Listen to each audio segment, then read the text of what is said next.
Thank you, Mr. Speaker, members of the House. First, I want to say how proud I am of the Hoosiers who have come every day to defend their rights. And I'm also proud of my colleagues who have stood up today, all of my colleagues, in support of women's basic freedom.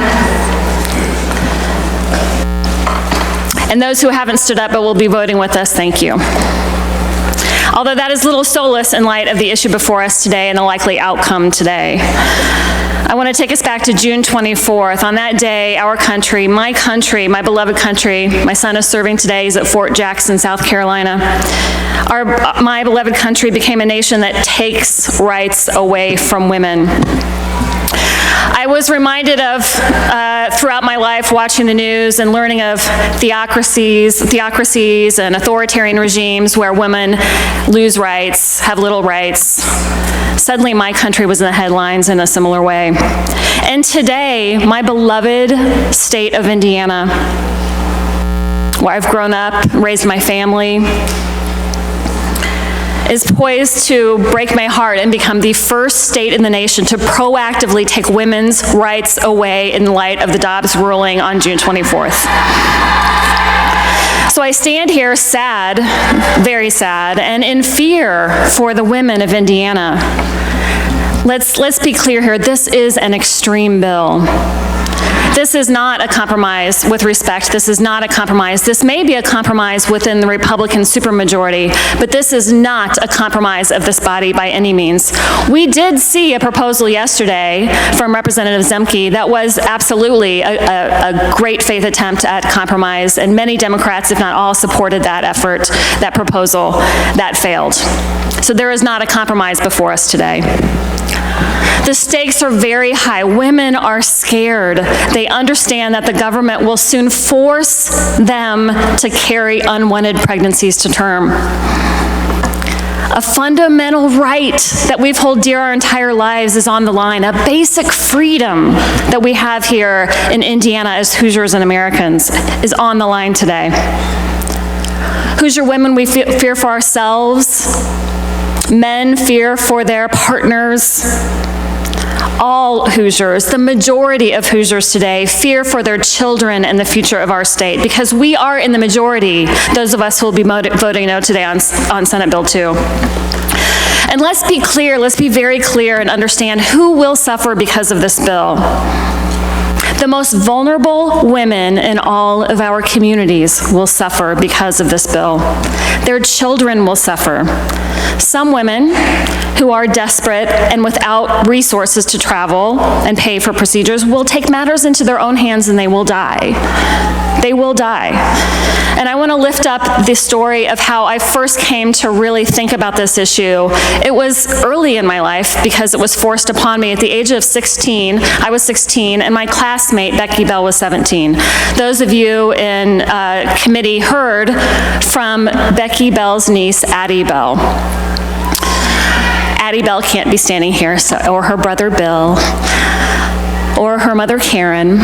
So I am going to share briefly her story. When we were going into our senior year of high school, Becky had fallen in love and became pregnant. A boy from another school, he left her, and she came from a very loving family. They're a very loving family today. And her mom was a PTO mom, and just wonderful, loving family that she grew up in. And she was kind and beautiful and volunteered for the Humane Society, had her whole life ahead of her. Was very clear that she wanted to be a mother someday and have a beautiful family like the one that she'd grown up in. But she was too ashamed to tell her parents, and the parental consent law blocked her move forward. She was not able to take advantage of judicial bypass at the time. In fact, it would have been very unlikely she would have been successful if she had been brave enough to try because of the judge in Marion County at the time. And so she took matters into her own hands, and she died at the age of 17. Her whole life before her gone, her family grieving. There will be, because of this bill, there will be many more Becky Bells in Indiana. If women's rights are eviscerated, women will suffer and they will die.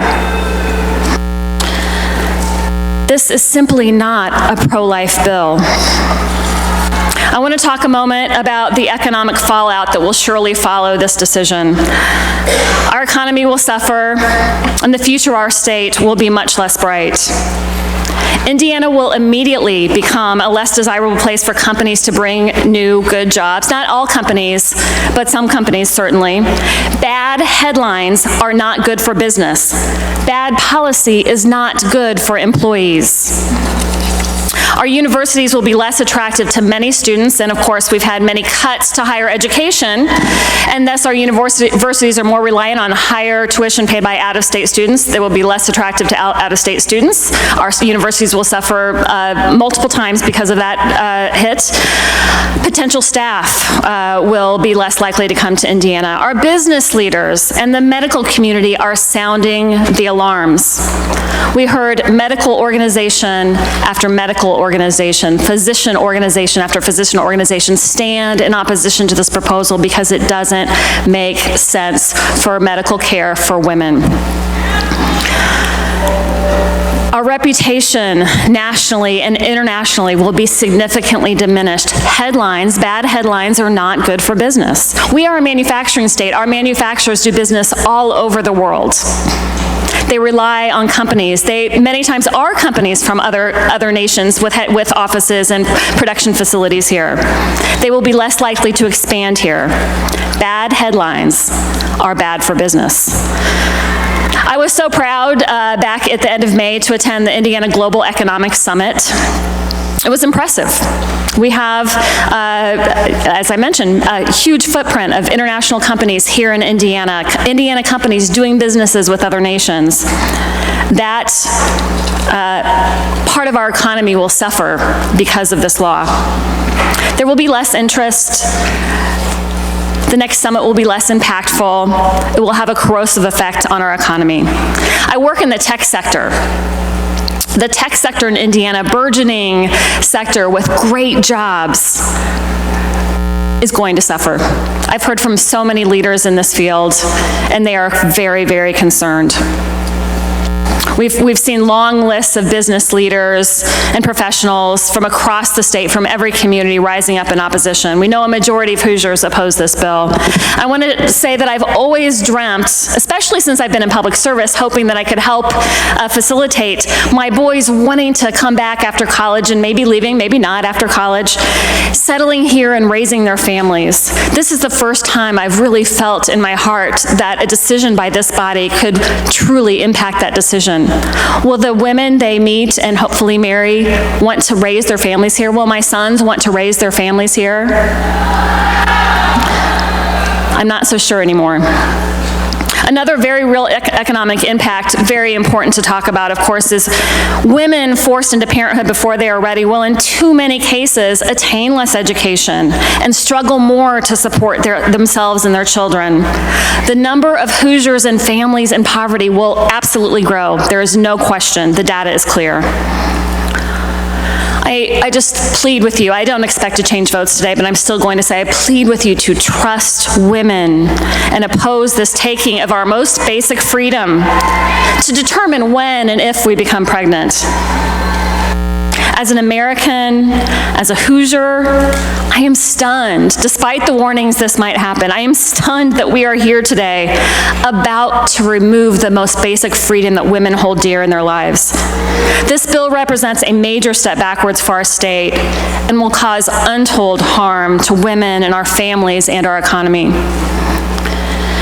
To the women of Indiana, to the majority of Hoosiers that do not support this bill, we see you, we support you, we will keep fighting for you, and I ask for you, if what we fear happens today, please take a moment and grieve, I certainly will, and then come back. Stay in this fight for our rights. This story is not over today.